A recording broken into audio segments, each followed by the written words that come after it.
Saudara, dalam 2 minggu terakhir ini, Kepolisian Resor Solo Arosuka ungkap 6 kasus tindak pidana umum dan mengamankan 6 orang tersangka. Satuan Reserse Kriminal Polres Solo Arosuka berhasil mengungkap 6 kasus tindak pidana umum, diantaranya kasus pencurian sepeda motor, kemudian kasus penganiayaan berat yang mengakibatkan kematian, kasus judi online, kasus kekerasan terhadap anak, dan kasus asusila.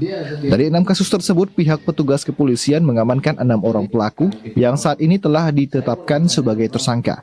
Kasat Reskrim Polres Solo AKP Idris Bakara mengatakan, pengungkapan kasus ini sebagai bentuk keseriusan polisi dalam memberantas tindak kejahatan di wilayah hukum Polres Solo.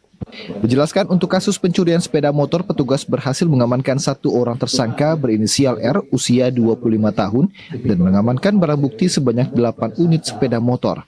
Kemudian kasus kekerasan terhadap anak dan perempuan, petugas mengamankan 2 orang tersangka berinisial D, usia 59 tahun, dan inisial A, usia 22 tahun.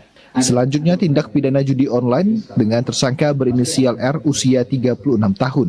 Untuk kasus penganiayaan yang mengakibatkan kematian, petugas mengamankan 1 orang tersangka inisial R, usia 27 tahun, warga Nagari Surian.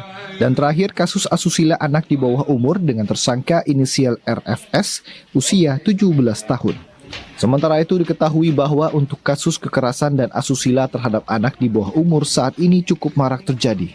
Untuk itu, pihak kepolisian menghimbau kepada masing-masing orang tua untuk selalu menjaga dan mengontrol anak-anaknya, karena pelaku kejahatan tersebut bisa dilakukan oleh siapa saja dan tidak memandang usia. Jadi mungkin kasus-kasus ini sudah berulang dan sering terjadi. Bahkan seperti kasus cabul, itu pelakunya bahkan mungkin dari keluarga pihak sendiri, ada orang tua tiri, ada tetangga, dan pelakunya pun beragam. Ada yang usianya sudah lanjut, ini untuk hari ini kita rilis yang usianya sudah di 59 tahun, dan korbannya anak di bawah umur. Jadi himbauan kita dari Polres Solo bahwa pelaku kejahatan itu bisa dilakukan oleh siapa saja. Sementara itu, semua tersangka beserta barang bukti saat ini telah diamankan di Mapolres Solo untuk penyidikan lebih lanjut. Dari Kabupaten Solo, demikian laporan Ari Petamastiawan, TVRI, Sumatera Barat.